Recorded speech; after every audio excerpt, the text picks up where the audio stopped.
आज गए बंबई. ನಮಸ್ಕಾರ ಶ್ರೀಮಂತರೇ.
ನಮಸ್ಕಾರ. ತಾವು ಯಾರು? ಒಮ್ಮಿಂದೊಮ್ಮೆಲೆ ಈ ಧನಂಜಯ ದಣಿಗಳ ಮನೆಗೆ ಪ್ರವೇಶಿಸುವಾಗ ನಿಮ್ಮನ್ನು ಯಾರು ತಡೆಯಲಿಲ್ಲವೇ? ಯಾವ ಕಾವಲುಗಾರರು ಕಾಣಲಿಲ್ಲ. ಆದ್ದರಿಂದ ನಾನು ನೇರವಾಗಿಯೇ ಆಗಮಿಸಬೇಕಾಯಿತು. ನನ್ನ ಹೆಸರು ಜಯಸೂರ್ಯ ಅಂತ. ಹೌದೇ? ಅಂದಾಗೆ ತಾವು ಯಾರು? ಯಾವ ಊರಿನವರು? ನಮ್ಮಿಂದ ಏನಾಗಬೇಕಾಗಿದೆ? ನನ್ನದು ಕೇರಳ ರಾಜ್ಯದ ಒಂದು ಪಟ್ಟಣ. ಅಲ್ಲಿ ತಾಮ್ರದ ಫ್ಯಾಕ್ಟರಿಯನ್ನು ನಿರ್ಮಾಣ ಮಾಡಿದೆ. ಯಾರೋ ದುಷ್ಟರು ಫ್ಯಾಕ್ಟರಿಗೆ ಬೆಂಕಿ ಹಚ್ಚಿ ಸುಟ್ಟು ಭಸ್ಮ ಮಾಡಿದರು. ಅದರಲ್ಲಿ ಉಳಿದ ಹಳಗಳನ್ನು ತೆಗೆದುಕೊಂಡು ಬೆಂಗಳೂರಿನ ಮೆಜೆಸ್ಟಿಕ್ನಲ್ಲಿ ಬಟ್ಟೆ ವ್ಯಾಪಾರದಲ್ಲಿ ನಿರತನಾದೆ. ವ್ಯಾಪಾರವು ಕಾಲ ಕಳೆದಂತೆಯೇ ಅತಿ ವೇಗವಾಗಿ ಮುಂದುವರಿಯಿತು. ಆಗ ಅಲ್ಲಿನ ಜನ ಇವನನ್ನು ಹೀಗೆ ಮುಂದುವರಿಯಲು ಬಿಟ್ಟರೆ ಇವನು ಕೋಟ್ಯಾಧಿಪತಿ ಆಗುವುದರಲ್ಲಿ ಸಂದೇಹವೇ ಇಲ್ಲವೆಂದು ತಿಳಿದು ಇವನಿಗೆ ಜೀವದ ಭಯ ಒಡ್ಡಿದರು. ಆಗ ನನ್ನ ಬಾಳು ಕಂಗಲಾದ ಕಾರಣದಂತಾಗಿ ಬೆಂಗಳೂರಿನ ಸಹವಾಸವನ್ನ ತೊರೆದು ಇಲ್ಲಿಗೆ ಬರಬೇಕಾಯಿತು.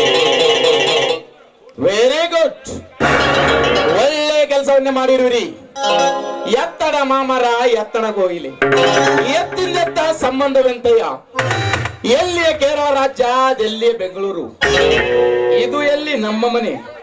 ಸದ್ಯ ಇದು ಸರಿಯಾದ ದಾರಿಯಾಗಿದೆ. ಮತ್ತೆ ನಮ್ಮಿಂದ ಏನಾಗಬೇಕಾಗಿದೆ? ಜೀವನದ ಎಲ್ಲಾ ಘಟನೆಗಳನ್ನು ಸವಿಸ್ತಾರವಾಗಿ ತಿಳಿಸಿದರು. ನಮ್ಮಿಂದ ಏನಾಗಬೇಕೆಂದು ಕೇಳುವಿರಲ್ಲ. ನೋಡಿ, ನನಗೊಂದು ಕೆಲಸ ಬೇಕಾಗಿದೆ ತಾನೆ? ಹೌದು ಶ್ರೀಮಂತರೇ, ಕೆಲಸ ಕೊಟ್ಟು ಪುಣ್ಯ ಕಟ್ಟಿಕೊಳ್ಳಿ. ಕೆಲಸದ ವಿಷಯ ನಂತರ. ಈಗ ನೀವು ತಂದಿರುವ ಹಣವೇ ಅಂದರೆ ನಾನು ಕೆಲಸಕ್ಕೆ ಸೇರಬೇಕಾದ್ರೆ ಹಣ ಬೇಕಾ ಶ್ರೀಮಂತರೇ? ನಮ್ಮ ಮನೆ ಕೆಲಸವೆಂದರೆ ಸರ್ಕಾರಿ ಕೆಲಸದಂತಲ್ಲ. ನಮ್ಮ ಕೆಲಸದಲ್ಲಿ ನಿವೃತ್ತಿ ಎಂಬುದೇ ಇಲ್ಲ. ವಿದ್ಯೆ ಇಲ್ಲದವರ ಬಾಳು ಹಣ ಹತ್ತಿದಂತೆ, ಹಣವಿಲ್ಲದವನ ಬಾಳು ಹೆಣವಿದ್ದಂತೆ. ಹಣವಿದ್ದವನಿಗೆ ಮಾತ್ರ ಈ ಮನೆಯಲ್ಲಿ ಚೆಲ್ಲಾಟ, ಹಣವಿಲ್ಲದವನಿಗೆ ವಲಸಿನಾಟ. ಇದನ್ನ ಆಲೋಚಿಸು, ನಂತರ ತೀರ್ಮಾನಿಸು. ತಲೆ ಭಾಗಿಸಿಕೊಂಡು ಸಾಕಷ್ಟು ಕೆಲಸಗಳನ್ನು ನಿರ್ವಹಿಸಿದ್ದೇನೆ. ಆದರೆ ಹಣದ ಜೊತೆ ಚೆಲ್ಲಾಟ ಕಂಡಿರಲಿಲ್ಲ. ಸರ್ಕಾರಿ ನೌಕರಿ ಸೇರಬೇಕಾದರೆ ಸರ್ಕಾರದಲ್ಲಿರುವ ಅಧಿಕಾರಿಗಳು ಲಂಚ ತಿಂದು ನಿರುದ್ಯೋಗಿಗಳಿಗೆ ಕೆಲಸ ಕೊಡುತ್ತಾರೆಂದು ಕೇಳಿದ್ದೆ. ಆದರೆ ಶ್ರೀಮಂತರ ಮನೆಯಲ್ಲಿ ಕೆಲಸವೂ ಲಂಚದಿಂದಲೇ ಎನ್ನುವುದು ಮಾತ್ರ ಕೇಳಿರಲಿಲ್ಲ. ನೋಡಿ, ಇಲ್ಲಿಯವರೆಗೂ ನಾನು ದುಡಿದ ಹಣಗಳನ್ನು ಬ್ಯಾಂಕಿನಲ್ಲಿ ಭದ್ರವಾಗಿ ಇಟ್ಟುಕೊಂಡಿದ್ದೇನೆ. ಅದರಲ್ಲಿ 50,000 ಮಾತ್ರ ತೆಗೆದುಕೊಂಡು ಬಂದಿದ್ದೇನೆ. ತೆಗೆದುಕೊಳ್ಳಿ 50,000 ಹಣವನ್ನು.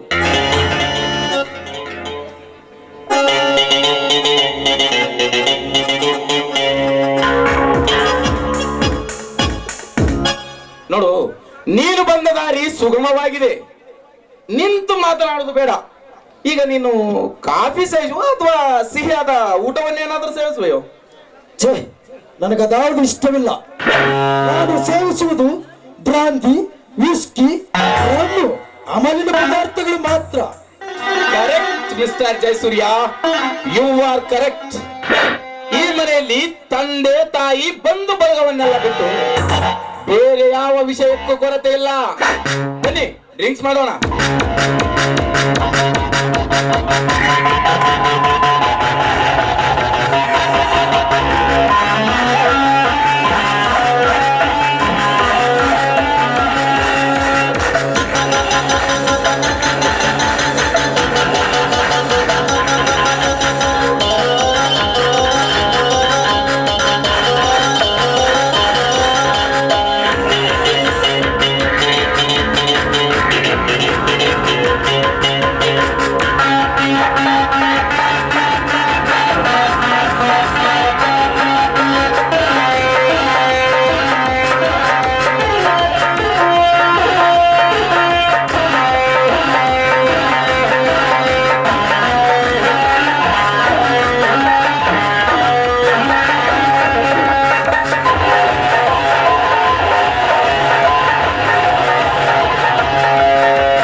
ಶ್ರೀಮಂತರೇ, ನನ್ನ ಕಣ್ಣುಗಳಲ್ಲಿ ಕತ್ತಲಾವರಿಸಿದೆ. ನಾನು ಸ್ವಲ್ಪ ವಿಶ್ರಾಂತಿ ಪಡೆಯುತ್ತೇನೆ. ಆಯ್ತು ಜಯಸೂರ್ಯ, ಆಯಾಗಿ ಮಲಗಿ ವಿಶ್ರಾಂತಿ ತೆಗೆದುಕೋ ಹೋಗು.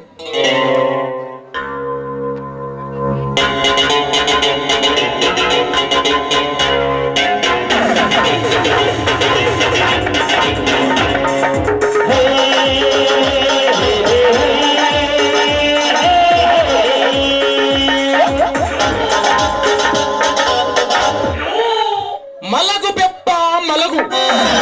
ಈ ಭಾಸ್ಕರ ಮನೆಯಲ್ಲಿ ಮಲಗುವುದಂದ್ರೆ ಹೂವಿನ ಹಾಸಿಗೆ ಮೇಲೆ ಅಲ್ಲ, ಹುಲ್ಲಿನ ಹಾಸಿಗೆ ಮೇಲೆ. ಜಯಸೂರ್ಯ, ಮೋಡಿ ಮಾತುಗಳಿಂದಲೇ ಬ್ಯಾಂಕಿನಲ್ಲಿರುವ ನಿನ್ನ ಹಣವನ್ನೆಲ್ಲ ನನ್ನ ಕೈವಶ ಮಾಡಿಕೊಂಡು ನಿನ್ನಲ್ಲಿರುವ ಹಣ ಖಾಲಿಯಾದ ಮರುದಿನವೇ ನಿನ್ನನ್ನ ಜೀವಂತ ಸುಟ್ಟು ಭಸ್ಮ ಮಾಡಿ ಕಸುವ ಕೊಡುವೆ ವೈಕುಂಠಕ್ಕೆ.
ಏ ಭಾಸ್ಕರ, ಮನೆಯನ್ನೆಲ್ಲ ಕಬ್ಬಿನಂತೆ ಮಾಡಿರ್ಮಿಯಲ್ಲ, ಏನಿದೆ ನಿನ್ನ ಹುಚ್ಚುತನ?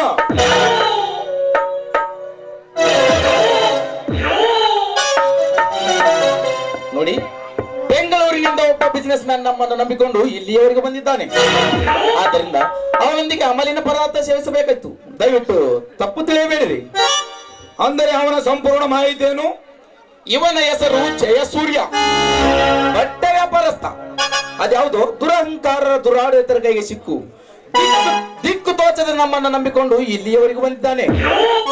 ಕಥೆಯನ್ನೆಲ್ಲ ಕೇಳಿ ಕನಿಕರದಿಂದ ಇಲ್ಲಿ ಸ್ಥಳಾವಕಾಶ ಕೊಡಬೇಕಾಯಿತು. ಒಳ್ಳೆ ಕೆಲಸ ಮಾಡಿರುವ ಭಾಸ್ಕರ. ಆದ್ರೆ ಇವನ ಹಣ ಮತ್ತು ಗುಣಗಳ ಬಗ್ಗೆ ತಿಳಿದುಕೊಂಡಿರುವಿಯಾ? ನೋಡಿ, ಗುಣವಂತೂ ಒಳ್ಳೆಯದೇ, ಸ್ವಲ್ಪ ಹಣವು ಸಹ ನನ್ನ ಕೈ ಸೇರಿದೆ. ಅಂದ ಮೇಲೆ ಇವನು ನಮ್ಮ ಮನೆಯಲ್ಲಿರುವುದು ಯಾವ ಅನುಮಾನವಿಲ್ಲ ಭಾಸ್ಕರ. ಆದ್ರೆ ಇದು ಕಲಿಯುಗ. ವ್ಯಕ್ತಿಗಳ ಕೈಚಳಕ ಕಂಡು ಅಷ್ಟು ಸುಲಭದ ಮಾತಲ್ಲ. ಇದ್ದ ಹಣವನ್ನು ಕೊಟ್ಟಿರುವನೆಂದು ಯಾವಾದ್ರ ಮೇಲೆ ಹೇಳ್ತಿರುವೆ. ತನ್ನಲ್ಲಿರುವ 50,000 ಹಣವನ್ನೀಗಾಗಲೇ ಈಗ ಇವನಿಗೆ ನಿಶೆ ಹೆಚ್ಚಾಗಿದೆ ತಾನೆ? ಹೌದು, ನಿಶೆ ಹೆಚ್ಚಾಗಿದೆ. ಗಾಢ ನಿದ್ರೆಯಲ್ಲಿ ಜಾರೋಗಿದ್ದಾನೆ. ಹಾಗಾದ್ರೆ ಪ್ರಾರಂಭಿಸಿ ನಿನ್ನ ಮುಂದಿನ ಕಾರ್ಯ. ಓಕೆ.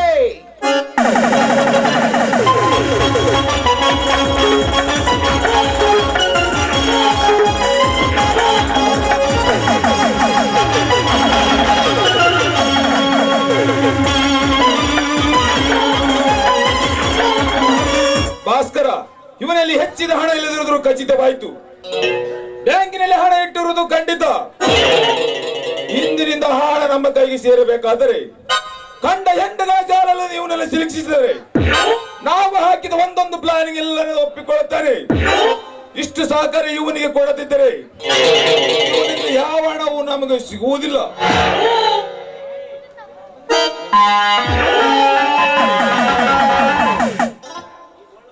ದಣ್ಯರ, ಈ ಮಳ್ಳು ಕುರಿ ನಮ್ಮ ಕೈಯಾಗ ಸಿಕ್ಕ ಕಾಣ್ತೈತ್ರಿ. ಅಪಾಯ ಬರ್ಲಾರ್ದಂಗ ಉಪಾಯ ಮಾಡಿ ಇದ್ದ ರೊಕ್ಕಲೆಲ್ಲ ಹೊಡಿಬೇಕು ನೋಡ್ರಿ ಅಪ್ಪಾರ. ಅಪಾಯ ನಮ್ಮ ಮನೆಯ ಬಾಗಿಲಿಗೆ ಬರೋದ್ರೊಳಗೆ ಪ್ರಕಾಶನ ತಂದಿಗೆ ತಂದೊಡ್ಡದ ಗತಿ ಇವನಿಗೆ ತಂದಿಟ್ಟರಾಯ್ತು. ಆಗ ಜಯಸೂರ್ಯ ಎಮ್ಮನ ಸಾನ್ನಿಧ್ಯದಲ್ಲಿ ನಾವು ಈ ಸನ್ನಿಧಾನದಲ್ಲಿ ಹೇಗಿದೆ ಈ ಧನುಂಜಯನ ಕಲೆ. ದಣ್ಯರ, ಎಂತೆಂತ ಘಟನೆಗಳು ಎಲ್ಲ ನಿಮ್ ಕೈಯಾಗ ಉರುಳಿಯಾಗ್ಯಾರಿ. ಈ ಮಗ ಇದೊಂದು ಕೀಟ ಲೆಕ್ಕರಿ ಇನ್ನೊಂದು ಮುಖ್ಯವಾದ ವಿಚಾರ, ಮನೆಯಲ್ಲಿ 50 ಲಕ್ಷ ರೂಪಾಯಿ ಕೋಟಿ ನೋಟ್ಗಳಿವೆ. ಅವನನ್ನು ತೆಗೆದುಕೊಂಡು ಹೋಗಲು ಪಾಕಿಸ್ತಾನ ಇಬ್ರಾಹಿಂ ನಮ್ಮ ರಾಜ್ಯಕ್ಕೆ ಬಂದಿದ್ದಾನೆ. ಅವನು ಎಲ್ಲಿದ್ದಾನೆ, ಯಾವ ದೇಶದಲ್ಲಿದ್ದಾನೆ ಫೋನ್ ಮುಖಾಂತರ ನಿನಗೆ ತಿಳಿಸುತ್ತೇನೆ. ನೀನು ಈಗಲೇ ಹೋಗಿ ಈ ಹಣವನ್ನೆಲ್ಲ ಅವನಿಗೆ ಸಪ್ಲೈ ಮಾಡಿ.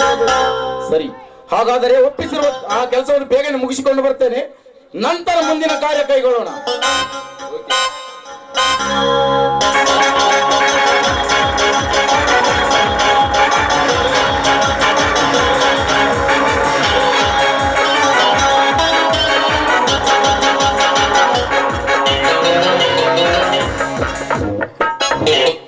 ಶ್ರೀಮಂತರೇ, ನನ್ನ ಜೇಬುಗಳನ್ನು ಯಾರೋ ಪರಿಶೀಲಿಸಿದಂತಾಯಿತು. ಮತ್ತೆ ಇಲ್ಲಿ ಯಾರಾದರೂ ಬಂದು ಹೋದರೆ? ಯಾರು ಬಂದಿಲ್ಲ ಜಯಸೂರ್ಯ, ನಾನೇ ಪರಿಶೀಲನೆ ಮಾಡಿದೆ. ಕುಡಿದ ಹಮಲಿನಲ್ಲಿ ಮನುಷ್ಯ ತನ್ನ ಮನುಷ್ಯತ್ವವನ್ನು ಕಳೆದುಕೊಳ್ತಾನೆ. ಆದ್ರಿಂದ ಜೇಬಿನಲ್ಲಿರುವ ಜೇಬಿನಗಳ ವಸ್ತುಗಳು ಮುಖ್ಯ ವಸ್ತುಗಳು ಇನ್ನೊಬ್ಬರ ಪಾಲ್ಗಬಾರದೆಂದೇ ನಾನು ಪರಿಶೀಲನೆ ಮಾಡಿದೆ. ದಯವಿಟ್ಟು ತಪ್ಪು ಭಾವಿಸಬೇಡ. ನಾನೇಕೆ ತಪ್ಪು ಭಾವಿಸಲಿ? ನೀವು ಒಳ್ಳೆಯ ಗುಣದವರೆಂದು ನನಗದೆಂದೋ ತಿಳಿದಿದೆ. ಆಯ್ತು,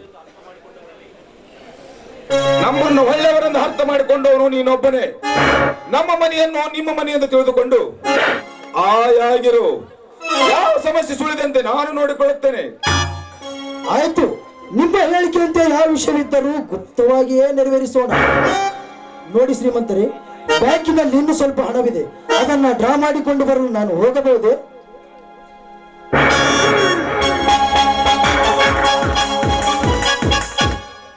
ಜಯಸೂರ್ಯ, ಹೋಗುವ ಮುನ್ನ ನೋಡೊಮ್ಮೆ ನಮ್ಮ ಮನೆಯಲ್ಲಿ ಹುಚ್ಚತ್ತು ನರ್ತಿಸುವ ನವಲಿನ ನರ್ತನೆಯ.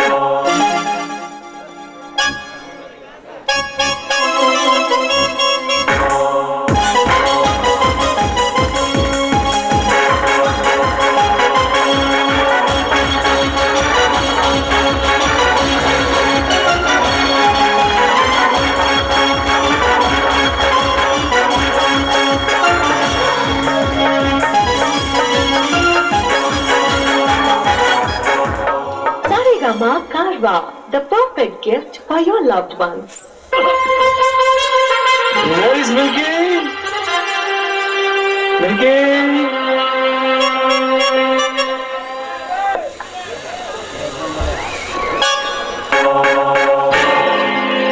Milky? Ladies, Milky? Come on!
ಅಬ್ಬಾ, ಎಷ್ಟೊಂದು ನಯನ ಮನೋಹರವಾಗಿದೆ ಈ ಕುಣಿತದ ನರ್ತನ.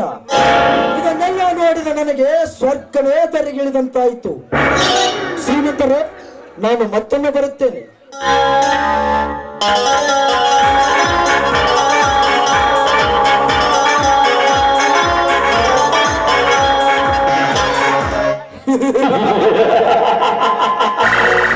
ನಮ್ಮ ಮಾತಿನ ಮೋಡಿ ಬಲಿಗೆ ಈ ಪ್ರಾಣಿ ಬಿಟ್ಟಂತಾಯ್ತು.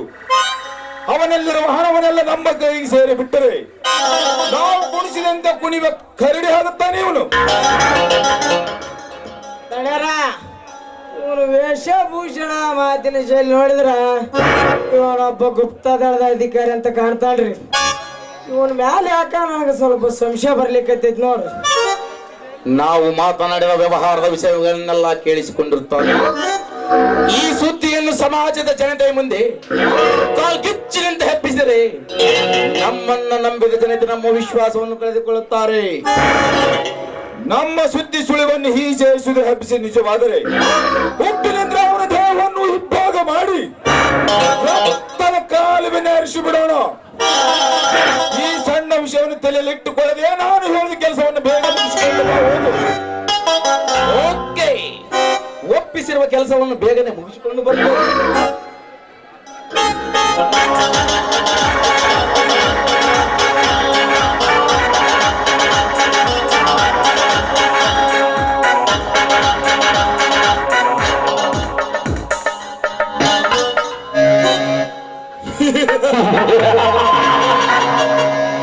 ಈ ಕಲಿಗಾಲದಲ್ಲಿ ನನ್ನಲ್ಲಿ ಈ ಧನುಂಜನ ತಂತ್ರ ಕುತಂತ್ರ ಬಲು ಚಿತ್ರ.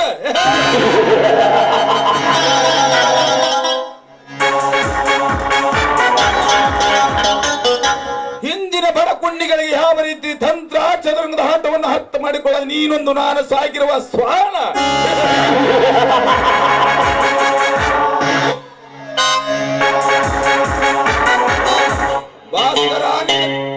ಭಾಸ್ಕರ, ನಿನ್ನ ತಂದೆಯನ್ನು ಜೀವಂತ ಕೊಲೆಗೈದು ನಿನ್ನನ್ನು ಮತ್ತಾನೆಂದು ಬೆಳೆಸುತ್ತಿರುವುದು ಹೇಗೆ ಗೊತ್ತೇನೋ? ಮುಂದೊಂದಿನ ನನಗೆ ಎದುರುವಾಗ ಪ್ರಸಂಗ ಬಂದರೆ ಮಧ್ಯರಾತ್ರಿ ನಿನ್ನ ದೇಹವನ್ನು ತುಂಡು ತುಂಡಾಗಿ ಕತ್ತರಿಸಿ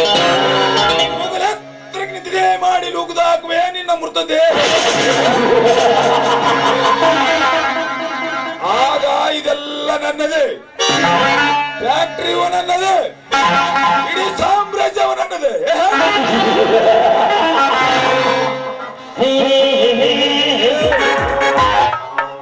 ನಡೆ ಸೆಟ್ಟಿ ಹೋಗೋಣ. ನಡ್ರಿ ಅಪ್ಪರ ಹೋಗೋಣ.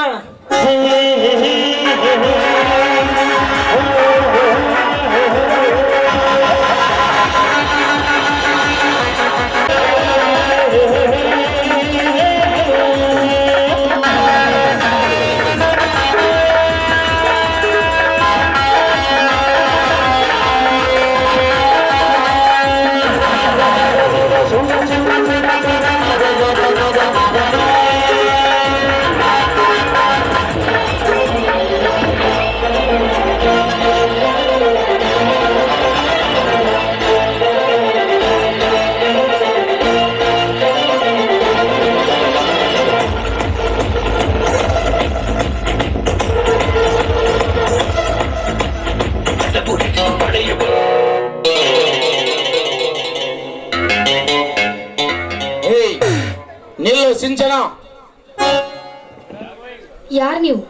ನನ್ನ ಹೆಸರಿಟ್ಟು ಕೂಗ್ತಿದ್ರಲ್ಲ, ಯಾರ್ ನೀವು? ಕಣ್ಣೆದರಿಗಿರುವ ನೀನೇ ಬೇಕು. ಇದು ಸಂಜೆಯ ಸಮಯ ಭಾಸ್ಕರ. ಈಗ ಸಿಕ್ಕಿರುವ ಸಮಯವನ್ನು ವ್ಯರ್ಥ ಮಾಡಿಕೊಳ್ಳದೆ ಮುಂದಿನ ಕಾರ್ಯ ಕೈಗೊಳ್ಳಲೇಬೇಕು. ಏನಿವಳ ಸೌಂದರ್ಯ, ಏನಿವಳ ರೂಪರಾಶಿ, ಏನಿವಳ ಕೆಂದುಟಿಯ ಚಲುವಿಕೆ, ಏನಿವಳ ನಯನವಾದ ನಯ. ಬಡವರ ಮನೆಯಲ್ಲಿ ಭಾಗ್ಯಲಕ್ಷ್ಮಿ ಹುಟ್ಟಿ ಬಂದಂತಾಗಿರುವ ಹರಕು ಸೀರೆಯಲ್ಲಿ ಇಷ್ಟೊಂದು ಹೊಂದಗಾತಿಯಾಗಿ ಕಾಣಬೇಕಾದರೆ ಚರತಾರಿ ಸೀರೆಯನ್ನು ನುಡಿಸಿದರೆ ಸಾಕ್ಷಾತ್ ಸೌಂದರ್ಯ ದೇವತೆ. ಈ ದೇವತೆಗೆ ನಾನು ದೇವೇಂದ್ರನಾಗಬೇಕು.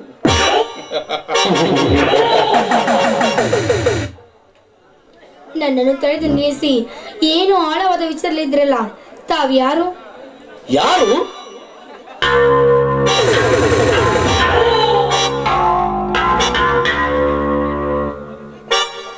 ನಿನ್ನ ಅಂದದ ಇಡೀ ಪ್ರಪಂಚಕ್ಕೆ ಬೆಳಕು ನೀಡುವ ಸೂರ್ಯ ಒಬ್ಬನಾದರೆ ನಿನ್ನಂತ ಅಂದದ ಅರಗಿಣಿಯರ ಅಂಗಳದಲ್ಲಿ ಬೆಳಕು ಚೆಲ್ಲಲು ನಿಂದ ಈ ತರಗಿದ ಭಾಸ್ಕರ್ಯವನು.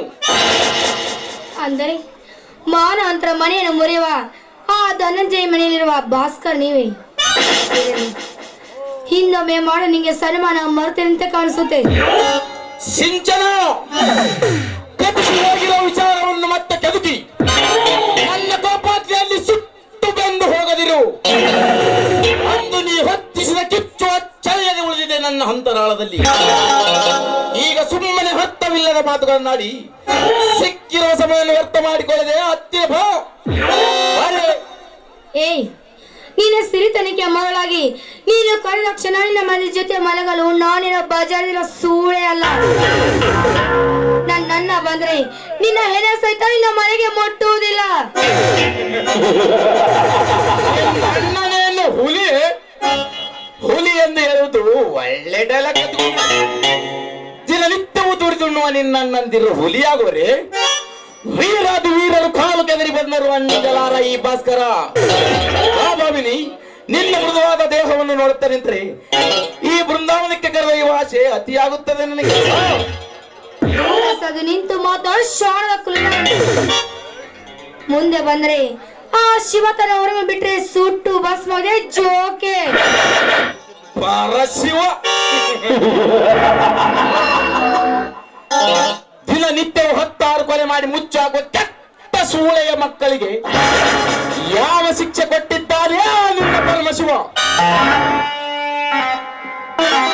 ದಿನ ಬೆಳಗಾದರೆ ಹರಿಯದ ಕನ್ನಮ್ಮಗಳಿಗೆ ಸಾಮೂಹಿಕ ಅತ್ಯಾಚಾರ ಮಾಡಿ ಬೀದಿಯಲ್ಲಿ ಬಿಸಾಡಿ ಹೋಗುತ್ತೋ ಬಿಡಾಡಿ ನನ್ನ ಮಕ್ಕಳಿಗೆ ಯಾವ ಶಿಕ್ಷೆ ಕೊಟ್ಟಿದ್ದಾರೆ ನಿನ್ನ ಪರಮಶಿವ? ಮತಮಾನ್ಯ ಕಟ್ಟುತ್ತೇನೆಂದು ಸಾಕಷ್ಟು ದುಡ್ಡು ಗಳಿಸಿ ಊರಿಗೊಬ್ಬ ವಯಸ್ಸಿಟ್ಟು ಅವರಿಗೆ ಒಂದೊಂದು ಸೈಟ್ ಕಳಿಸಿ ಇಷ್ಟು ಸಾಲದೆಂಬಂತೆ ಹೊರ ರಾಜ್ಯದಿಂದ ಅಂದದ ಹುಡುಗಿಯರನ್ನು ತಂದು ಲಾಡ್ಜ್ನಲ್ಲಿಟ್ಟು ಸುಖ ವಿಳಾಸ ಜೀವನ ಕಲಿತ ಈ ಸಮಾಜಕ್ಕೆ ಧಕ್ಕೆ ತರುವ ಕೆಲಸ ಮಾಡ್ತಿರೋ ಕಾಮ ಪಿಶಾಚಿ ಸ್ವಾಮಿಗಳಿಗೆ ಯಾವ ಊರಿಗಲ್ಲಿಂದ ನೋಡಿದ್ದಾನೆ ನಿನ್ನ ಪರಮಶಿವ? ಸ್ನೇಹಿತನ ಹೆಂಡತಿಯನ್ನೇ ಮೋಸಿ ಮಿತ್ರತ್ವದಲ್ಲೇ ಅವಲಂಬಿಸುವಂತಾದಾಗ ಸಾಧ್ವಿ ಸೋಮನೆಯರ ತಾಳಿಯನ್ನು ನಡೆಸಿದ ತಾಯಿಗಂದರಿಗೆ ಯಾವ ಶಿಕ್ಷಕ ಗುರಿಯಾಗಿದ್ದಾನೆ ನಿನ್ನ ಪರಮಶಿವ?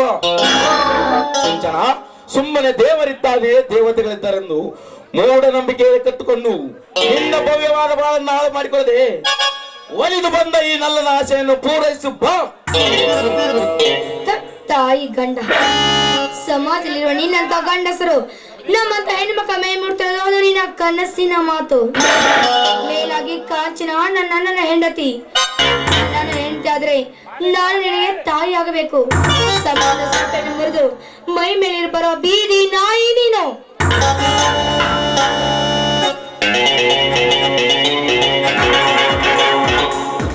ನಾನು ಬೀದಿ ನಾಯಿ? ನನಗೆ ತಾಯಿ? ಸಿಂಚನ, ಕಣ್ಣಿಗೆ ಕಂಡ ಕನ್ನೆಯರಿಗೆ ತಾಯಿ ಎನ್ನುತ್ತಾ ಹೋದರೆ ನಮ್ಮಂತ ರಸಿಕರಿಗೆ ಕಾಮದಾಗ ನೀಗಿಸುವವರು ಯಾರು? ನಿನ್ನ ಹಂಗ ಸುಖ ಸವಿಯಬೇಕೆಂದು ನನ್ನ ಕಾಮದ ಕಾರಂಜಿ ಬದಿಯುತ್ತಿದೆ. ಹತ್ತಿರ ಬಾರೇ, ಹತ್ತಿರ ಬಾ. ನಿನ್ನ ಬಣ್ಣದ ಮಾತಿಗೆ ಮರಳವಲ್ಲ ಈ ಸಿಂಚನ.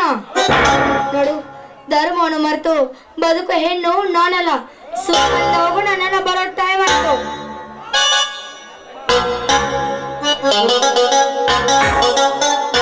ಸಿಂಚನ, ನನ್ನ ಆಸೆಯನ್ನು ಈಡೇರಿಸಿಕೊಳ್ಳಬೇಕೆಂದು ಆಶಾ ಗೋಪುರವನ್ನೇ ನಿರ್ಮಿಸಿಕೊಂಡಿರುವ ನನಗೆ ಈಗ ಯಾರ ಅಂಜಿಕೆಯಿಲ್ಲ. ನಿನ್ನ ಸುಖ ಸವಿಬೇಕೆಂದು ನನ್ನ ಕಾಮದ ಕಾರಂಜಿ ಮತ್ತು ಹತ್ತಿರ ಈಗಲಾದರೂ ಬಾ. ಬೇಡ ಭಾಸ್ಕರ, ಬೇಡ. ನಿನ್ನ ಕೈ ಮುಗಿದು ಬೇಡ್ಕೋತಾನೆ, ನನ್ನ ಸೀಲನ್ನು ಹಾಳು ಮಾಡಬೇಡ. ಸೀಲಕ್ಕೆ ಕೈ ಹಾಕಬೇಡ ಭಾಸ್ಕರ. ಕೈ ಮುಗಿದರೆ ಏನಂತೆ, ಕಾಲಿಗೆ ಬಿದ್ದರೆ ಏನಂತೆ? ಈ ಕಾಲದಾಗ ಕಣ್ಣಿಟ್ಟ ಮೇಲೆ ಮುಗಿದಂತೆ ಅದು ಸಾಧಿಸುವ ಕೆಲಸ. ನೀನು ಮೀನಿನಂತೆ ಜಾರಿದರು ಬಿಗಿದಪ್ಪಿ ಮುತ್ತಾರಿಸುತ್ತ ಉಂಡು ಹೋಗುವೆ ಬಾ.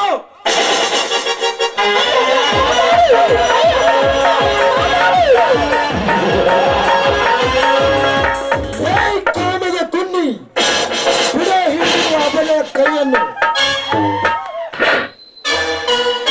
ನಡೆಸಿರುವ ಕಾರ್ಯವನ್ನು ಹದ್ದಕ್ಕೆ ಮುಟುಕುಗೊಳಿಸಲು ಬಂದಿರುವ ಕತ್ತೆ ನೀನ್ಯಾರಲೇ? ಕತ್ತೆ ನಾನಲ್ಲವೇ, ಕುತ್ತೆ. ಶೂರರಿಗೆ ಮಹಾಶೂರ, ಧೀರರಿಗೆ ಮಹಾಧೀರ. ಧರ್ಮ ಸಾಮ್ರಾಜ್ಯದಲ್ಲಿ ಗರ್ತಿಯಾಗಿ ಬಾಳುವಂತ ಹೆಣ್ಣು ಮಕ್ಕಳ ಮೇಲೆ ಕಾಮದ ಕಂಡಿಡುವ ನಿನ್ನಂತ ಕಳ್ಳರಿಗೆ ಮತ್ತು ಬುದ್ಧಿ ಕಲಿಸಲು ಬಂದ ಕರ್ನಾಟಕದ ವೀರ ಕನ್ನಡಿಗ ಕೇರಳ ರಾಜ್ಯದಿಂದ ತಿರುಕದಂತೆ ಬಂದು ನಮ್ಮ ಮನೆಯಲ್ಲಿ ಹಾಸ್ಯಪರ ಅನಾಥರಾಗಿರುವಾಗ ವೀರ ಕನ್ನಡಿಗಂದು ಹೆಮ್ಮೆಯಿಂದ ಜಂಬಕೊಟ್ಟು ಈ ಕಾರ್ಕೋಟೆ ಸಂದರ್ಭದಲ್ಲಿ ಕಚ್ಚಿ ಕಚ್ಚಿ ವಿಷಕಾರುತ್ತದೆ. ಇದು ರಚ್ಚಿಗೆ ಇಲ್ಲಿಂದ ರೈಟ್ ಕಾರ್ಕುಟ ವಿಷ ಸರ್ಪ. ನಿನ್ನಂತ ಸರ್ಪಗಳು ಎಡೆ ಎತ್ತಿ ದಿಕ್ಕು ನೋಡುವಷ್ಟರಲ್ಲಿ ಆಕಾಶದಿಂದ ರೆಕ್ಕೆಯ ಪಡೆಯುತ್ತಾ ರಭಸದ ಬಂದು ನೆತ್ತಿಗೆ ಕುಕ್ಕುವ ಗರುಡ ನಾನು. ಗರುಡನೆಂದು ಗರ್ಜಿಸಲು ಬಂದರೆ ನಿನ್ನ ಗರ್ಜನಿಗೆ ಹೆದರಿ ಹೇಳಿ ಅಂತ ಓಡಿ ಹೋಗುವ ಮತಿಹೀನ ನಾನಲ್ಲ. ಕೈಯುತ್ತ ಕಾರ್ಯವನ್ನು ಪೂರ್ಣ ಮುಚ್ಚಿಕೊಂಡು ಹೋಗುವುದೇ ನನ್ನ ಹುಟ್ಟುಗುಣ. ನಿನ್ನ ಹುಟ್ಟುಗುಣವನ್ನು ಸುಟ್ಟು ಹಾಕುವುದೇ ನನ್ನ ಬಲವಾದ ಛಲ. ಪ್ರೀತಿ ವಿಶ್ವಾಸದಿಂದ ಮಾತನಾಡಿದರೆ ಬದುಕಲು ಬಿಡುತ್ತೇನೆ. ಮಾನವಂತ ಮಹಿಳೆಯರ ಮಾನ ಕಳೆಯಲು ಮುಂದಾದರೆ ನಿನ್ನ ಪ್ರಾಣವನ್ನೇ ನನ್ನ ಮುಡಿಗೆ ಹಾಕಿಕೊಳ್ಳುತ್ತೇನೆ. ನಿನ್ನ ಪ್ರಾಣ ಗಗನದ ಗೂಡು ಸೇರುವ ಮುಂಚೆ ಕಣ್ಮರೆಯಾಗು.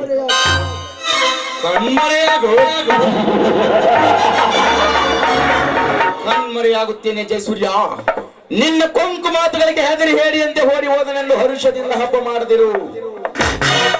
ಸಮಯ ಕಾದು ಹಂಗ ಸುಖ ಸವಿಯಬೇಕೆಂದು ಕಾತುರದಿ ಕಾಲಿಟ್ಟ ನನಗೆ ಶನಿಯಂತೆ ಹತ್ತ ಬಂದು ನಿರಾಶೆ ನೀರು ಕುಡಿಸಿ ಮಲಗಿರುವ ಸಿಂಹವನ್ನು ಬಡಿದಪ್ಪಿಸಿರುವೆ. ಗಂಟಲು ಹರಿದು ಕುಡಿಯಲಾದ ಬಿಡಲು ಈ ಕೆರಳಿದ ಸಿಂಹ. ನೆನಪಿನಲ್ಲಿಟ್ಟುಕೋ. ಹೋಗಲೇ ಹೋಗು. ನನ್ನ ಕಣ್ಣೆದುರಿಗೆ ಎಲ್ಲಿಯವರೆಗೂ ಅನ್ಯಾಯ ಅತ್ಯಾಚಾರಗಳು ಕಾಣುತ್ತವೆಯೋ ಅಲ್ಲಿಯವರೆಗೂ ನಿರಂತರ ಹೋರಾಟದಿಂದ ಜಯ ಸಾಧಿಸುವುದೇ ಈ ಜಯಸೂರ್ಯನ ಹಠ. ಮೊದಲು ಇಲ್ಲಿಂದ ರೈಟ್ ಹೇಳು. ಹೋಗುತ್ತೇನೆ ಜಯಸೂರ್ಯ, ಹೋಗಿ ಮತ್ತೆ ಬರುತ್ತೇನೆ. ಆಗ ನಿನ್ನ ಬಾಲಿನ ಯಮರಾಯನ ರೂಪದಲ್ಲಿ ಬಂದು ನಿನ್ನ ಕಣ್ಣನ್ನೇ ನಿಲ್ಲುತ್ತವೆ.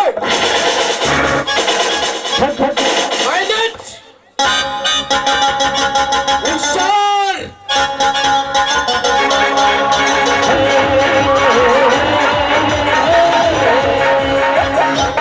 ಹೋಗಲೇ.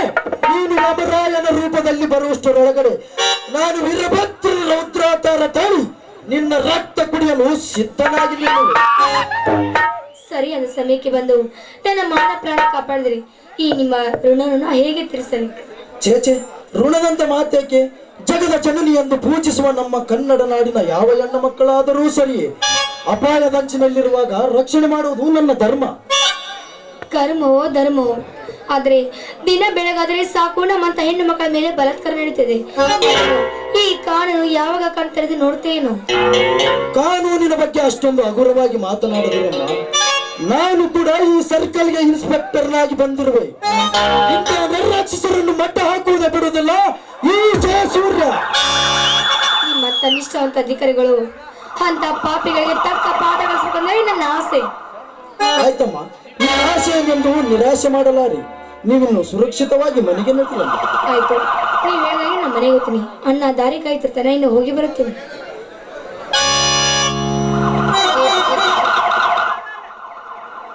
ನಿನ್ನ ಅಣ್ಣ ಅಂದ್ರೆ ನನ್ನ ತಂದೆ. ನಡುಮಟ್ಟದಲ್ಲಿ ಸತಿಯನ್ನು ಕಳೆದುಕೊಂಡು ಈ ಕೆಟ್ಟ ಸಮಾಜದೆದುರು ವಿದುರನಾಗಿ ಬಾಳುತ್ತಿದ್ದಾನೆ ನನ್ನ ತಂದೆ. ಹಸುಗೂಸಿರುವಾಗಲೇ ತಾಯಿಯ ಭಾಗ್ಯ ಕಾಣದಿದ್ದ ನನಗೆ ಬಹು ಅಕ್ಕರೆಯಿಂದ ಸಕ್ಕರೆ ಹಾಲುಣಿಸಿ ಬೆಳೆಸಿ ದೊಡ್ಡವನ್ನನ್ನಾಗಿ ಮಾಡಿದ್ದಾಳೆ ಮತ್ತೆ. ನಾನು ಕಣ್ಣೆದುರಿದ್ದರೂ ಅವಳಿಗೆ ಗುರುತು ಪರಿಚಯ ಹೇಳಿಕೊಳ್ಳುವ ಪರಿಸ್ಥಿತಿ ಅವಳಿಗಿಲ್ಲದಾಯಿತು. ನಾನಾದರೂ ನಾನು ನಿನ್ನ ಅಣ್ಣನ ಮಗನೆಂದು ಹೇಳಬಹುದಿತ್ತು, ಆದರೆ ಈಗ ಹೇಳುವಂತಿಲ್ಲ. ಹೇಳುವ ಸಮಯ ಹತ್ತಿರ ಬರುತ್ತಿದೆ. ಈಗ ಸ್ವಲ್ಪ ಸುಧಾರಿಸಿಕೊಳ್ಳಬೇಕಾಗಿದೆ. ಈ ನನ್ನ ಅಧಿಕಾರವೆಂಬ ಆಯುಧದಿಂದ ಮೋಸ, ವಂಚನೆ, ಕೊಲೆ, ಸುಲಿಗೆ, ಅನ್ಯಾಯ, ಅತ್ಯಾಚಾರ ಮಾಡಿ ದರ್ಪ ದೌರ್ಜನ್ಯ ಮೆರೆಯುತ್ತಿದ್ದ ಸಮಾಜಘಾತಕರಿಗೆ ಕೆಟ್ಟ ಪಾಠ ಕಲಿಸಿದಾಗಲೇ ಭಾರತ ಮಾತೆಯ ಋಣ ತೀರಿಸಿದಂತಾಗುತ್ತೆ.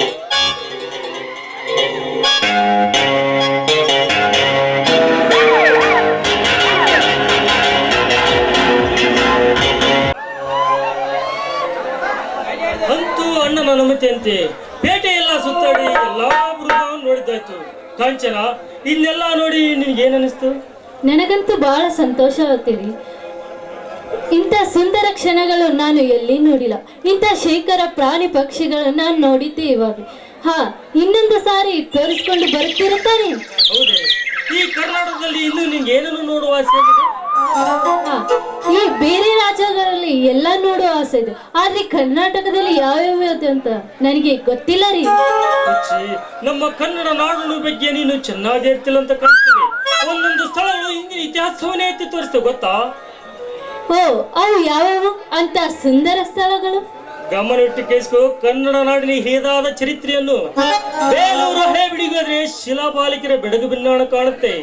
ಹೈವಳೆ ಪಟ್ಟದ ಮಕ್ಕಳು ಬಾದ ಬಿಗೋದ್ರೆ ಚಾಲುಕ್ಯರ ಕಾಲದ ವೈಭವ ನಮ್ಮನ್ನು ಮೂಕ ವಿಸ್ತರಣೆ ಮಾಡುತ್ತೆ. ಬಿಜಾಪುರ ಗೋಳಗುಂಬದಿಂದ ಹೊರಡುವ ಪ್ರತಿಧ್ವನಿ ಅಪೂರ್ವ ಅನುಭವ ಕೊಡುತ್ತೆ. ಮತ್ತೆ ಪ್ರಕೃತಿ ಸೊಬಗು ಸವಿಯಲು ಇಚ್ಛಿಸಿದ್ರೆ ಮಡಿಕೇರಿ, ಕುದುರೆ ಮುಖ, ಆಗೊಂಬೆ, ಪಾಪಾವುಡು, ದಟ್ಟ ಕಾಡು, ಕಾಫಿ ತೋಟಗಳು ಹೀಗೆ ನೋಡುತ್ತಾ ಹೋದ್ರೆ ನಿಜವಾಗ್ಲೂ ಮನಸ್ಸಿಗೆ ಮುದ. ಅಪ್ಪ, ಇಂಥ ಸುಂದರ ಸ್ಥಳಗಳು ಇವೆ ಅಂತ ನನಗೆ ಇವಾಗ ತಿಳಿಯಿತು ರೀ. ಸಮಯ ಸಿಕ್ಕಾಗ ನಾವು ಅವುಗಳನ್ನು ನೋಡುತ್ತಾ ಹೋಗೋಣ.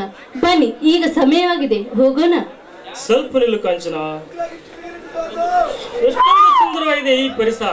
ಈ ನಿಸರ್ಗ ದೇವತೆ ಹಚ್ಚ ಹಸಿರಿನ ಸೀರೆ ಉಟ್ಟು ಶೃಂಗಾರವಾಗಿ ಸೋಪಿಸಿದ್ದಾಳೆ. ಇವಳ ಸಮ್ಮುಖದಲ್ಲಿ ಈ ನಿನ್ನ ಮಧುರ ಕಂಠದೊಂದೊಂದು ಪ್ರೇಮ ಗೀತೆ ಬರದೆ. ಏನ್ರಿ, ಬರೀ ನನ್ನನ್ನು ವರ್ಣನೆ ಮಾಡ್ತಾ ಇದ್ದೀರಲ್ಲ. ಆಯ್ತ್ರಿ, ನಿಮ್ಮಿಷ್ಟದಂತೆ ನಾನು ಹಾಡುತ್ತೇನೆ.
Thank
you.